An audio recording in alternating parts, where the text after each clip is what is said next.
Alors donc ici je vais vous présenter, c'est juste une présentation de ce que je voudrais faire partager pour ceux qui s'intéressent tout simplement à voir de l'animation ou tout simplement à pouvoir reproduire des scènes animées au travers de séquences animées déjà préfabriquées et de tirer, je veux dire, l'essence de certaines animations pour pouvoir reproduire certaines animations.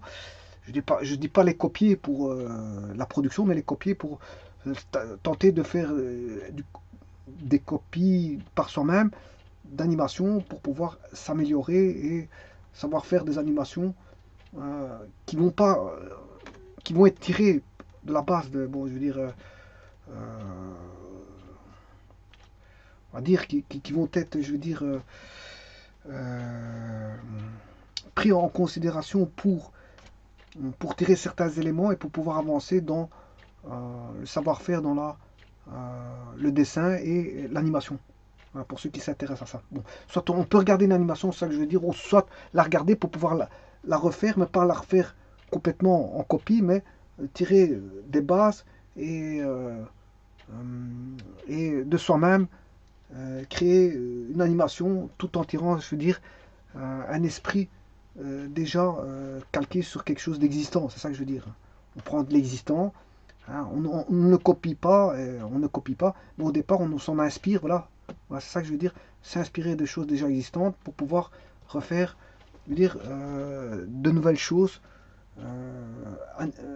au travers de, je veux dire, de son expression, de sa propre expression. Voilà.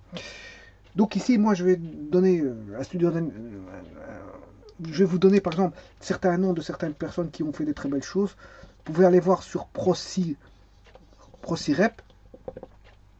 ProCirep, bon, ces personnes, c'est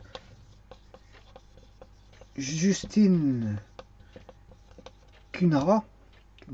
Et alors il y a une certaine dame aussi, bon, vous tapez ça sur Yahoo, hein, moteur de recherche Yahoo. Emmanuel, je ne sais pas si c'est Thaïs ou Reis ou Rey. Bon, vous essayez un des trois là. Bon. Et alors bon, on les retrouve sur, bien sûr, vous tapez animation, hein, ProCirep animation, parce que il s'agit bien sûr d'animation. Euh, et ils font de très belles animations. Hein. Très belles animations. On retrouve par exemple, on les retrouve sur TV5, notamment dans l'heure du conte. Par exemple, voilà, ils ont fait par exemple le pêcheur et la baleine. Le pêcheur et la baleine. Euh, voilà, et ils ont plusieurs saisons à eux. Et voilà, on les retrouve sur TV5 Monde et vous pouvez vous inspirer de ces choses-là qui sont très bien faites pour celui qui s'intéresse à l'animation, pour pouvoir en créer de l'animation en s'inspirant de ça et de créer une animation en rapport avec son inspiration et bien sûr euh, donner sa propre touche, sa propre expression pour pouvoir, je veux dire, faire sa propre animation tout en s'inspirant d'une animation existante. Et notamment, de très belles animations existantes sont celles qu'on retrouve faites par Justine Cunard et Emmanuel Teiss. Vous vous inspirez de ça si vous voulez faire des animations.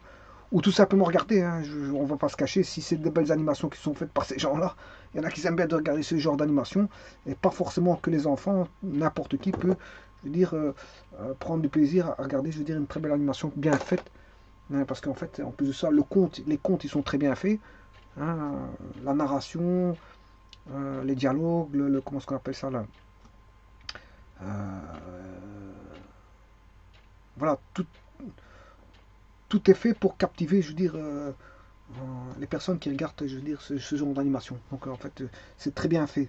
Il y a toujours quelque chose dans l'existant de captivant, et qui fait que bon, il n'y a pas besoin de regarder ça pour faire une animation, mais on peut regarder tout court. Regarder ce genre d'animation animé, ce genre d'animation, ce genre de dessin animé qui captive et qui vous prend, je veux dire, par les contes par les histoires que ça raconte. Donc il y a une très belle narration, une très belle, je dis, des très belles histoires, je veux dire, avec de très belles images animées.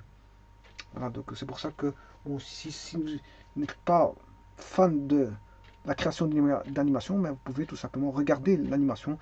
Et je veux dire, c'est pour tous les âges. C'est pas forcément un dessin animé, c'est pas forcément que pour les enfants. C'est loin d'être le cas. Quand on comprend l'histoire d'une animation, enfin d'un dessin animé, ben, je veux dire, on peut en tirer beaucoup de, je veux dire, c'est comme quand on lit un bouquin. Bon, voilà. On peut en tirer, je veux dire, une certaine satisfaction en lisant un bouquin, tout comme en regardant un dessin animé. Peu importe l'âge. Voilà, je vous remercie.